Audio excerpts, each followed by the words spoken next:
2015 میں Beijing high وے پر ایک traffic jam ہوا جس نے 50 لین کے ہائی وے کو بھی پوری طرح سے چوک کر دیا۔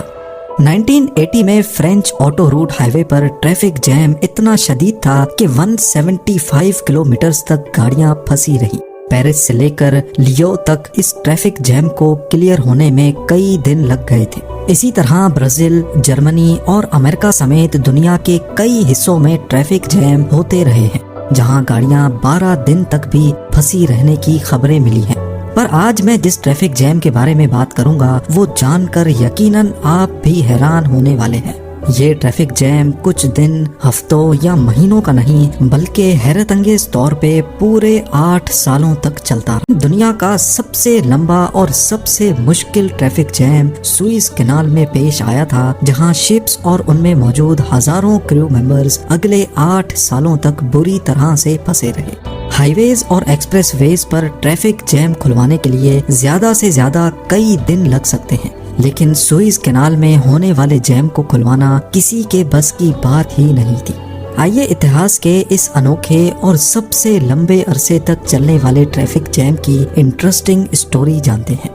یہ بات تو ہم سبھی جانتے ہیں کہ سوئز کینال کو شپنگ اور ٹریڈنگ انڈسٹری کا زیور کہا جاتا ہے۔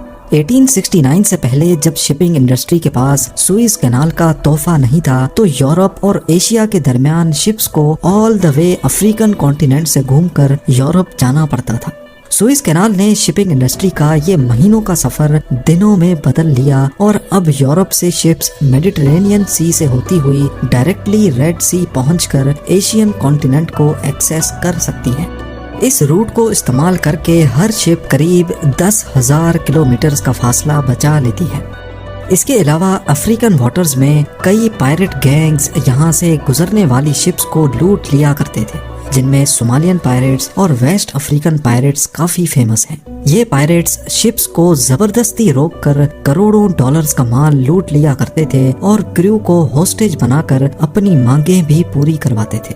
سوئز کینال نے ان شپس کو لمبے ڈسٹینس کے ساتھ ساتھ ان پائرٹس سے بھی بچانے کا کام کیا تھا۔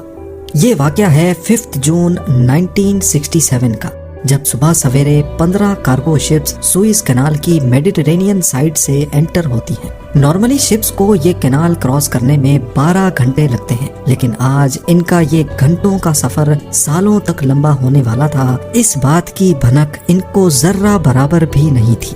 یہ وہ دور تھا جب ایجپٹ اور اسرائیل کے درمیان پہلے سے ہی کچھ ٹینشنز چل رہی تھیں اور دونوں پڑوسی ایک دوسرے کے خلاف جنگ کی تیاریاں کر رہے تھے۔ اب میپ پہ دیکھا جائے تو یہ لائن اسرائیل اور ایجپٹ کا بارڈر ہے۔ اس بارڈر سے سوئز کینال بہت دور ہے، قریب 200 کلومیٹرز دور۔ اس پورے حصے کو سائنائی پیننسولا بھی کہا جاتا ہے۔ کیونکہ وہ بارڈر سے خاصے دور تھے، اسی وجہ سے نہ ہی ایجپٹ کو اور نہ ہی ان 15 شپس کو اسرائیل کے ساتھ بڑھتی ٹینشن کی پرواہ تھی۔ پر اس دن کچھ یوں ہوا کہ ٹینشن سے ابلنے والا لاوا پھٹ پڑا اور اچانک جنگ کی شروعات ہو گئی۔ اسرائیلی فورسز نے ایجپٹ پر سرپرائز اٹیک کر دیا۔ صرف 1 گھنٹے کے اندر اندر سوئز کینال کے گرد کئی راکٹس اور پلینز آ گرے۔ حالات اتنے خراب ہو گئے کہ ایجپشن فورسز نے فوراً سوئز کینال کو دونوں طرف سے بند کر دیا۔ اگلے 6 دنوں تک کڑی جھڑپیں چلتی رہیں، لیکن اسرائیلی فورسز پورے سائنائی پیننسولا پر قبضہ جمانے میں کامیاب ہو گئی۔ اب اسرائیل اور ایجپٹ کا نیا بارڈر بن چکا تھا اور سوئز کینال ہی تھا جو ان دونوں کنٹریز کو ایک دوسرے سے الگ کیے ہوئے تھا۔ یہ ایجپٹ کے لیے ایک بہت بری ہار تھی۔ اسرائیلی فورسز کینال کو کراس کر کے مزید آگے نہ بڑھیں، اس لیے ایجپٹ نے سوئز کینال کی دونوں سائڈ پہ کشتیاں کھڑی کر دی، اپنے بریجز خود ہی تباہ کر دیے اور پورے کینال میں جگہ جگہ مائنز انسٹال کر دی۔ ایسا کرنے کی صرف ایک ہی وجہ تھی کہ اس کینال کو اسرائیل کے ساتھ ساتھ کوئی بھی استعمال نہ کر پائے۔ اس دوران 15 cargo ships Great Bitter Lake میں ہی پھنسی کی پھنسی رہ گئی۔ ان کے ویسٹ میں ایجپشن آرمی تو ان کے ایسٹ میں اسرائیلی فورسز تھی۔ یہ نہ ہی واپس میڈیٹرینین میں جا سکتی تھی اور نہ ہی ریڈ سی میں۔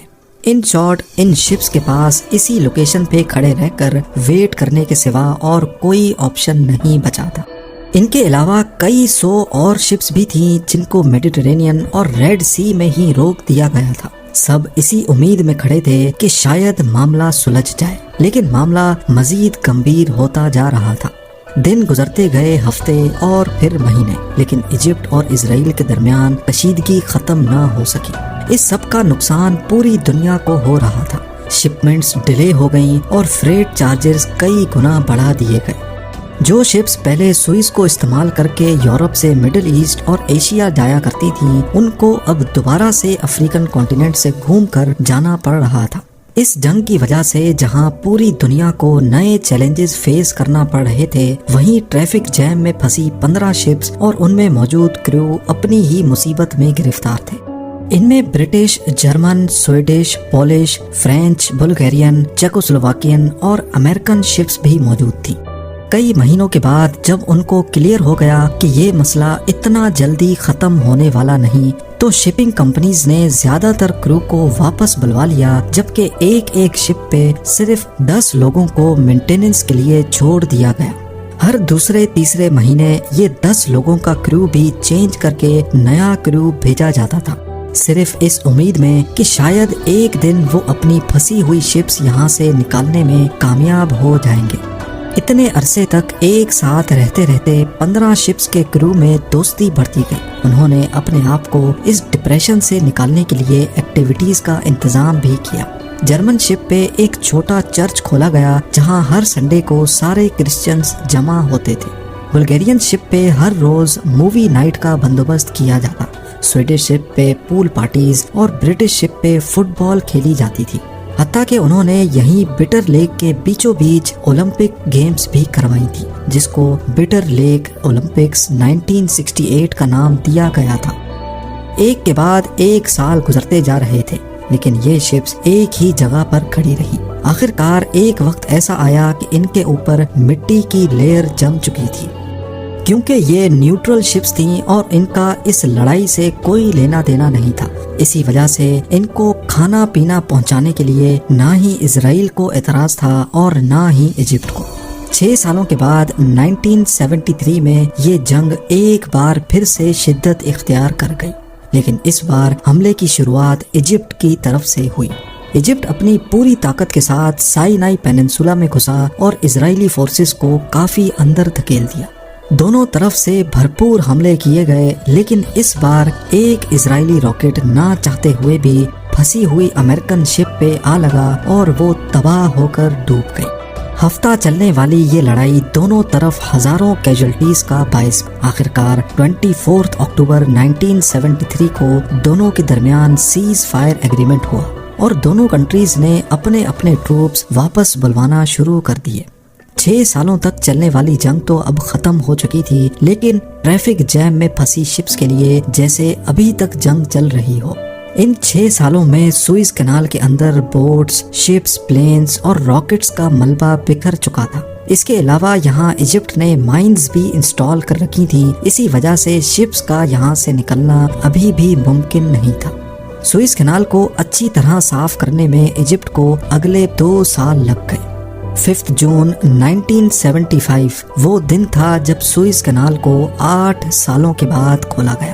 اتنے لمبے عرصے تک ساتھ رہنے کے بعد 14 شپس کا اب سوئز کینال چھوڑنے کا وقت آخرکار آ چکا تھا۔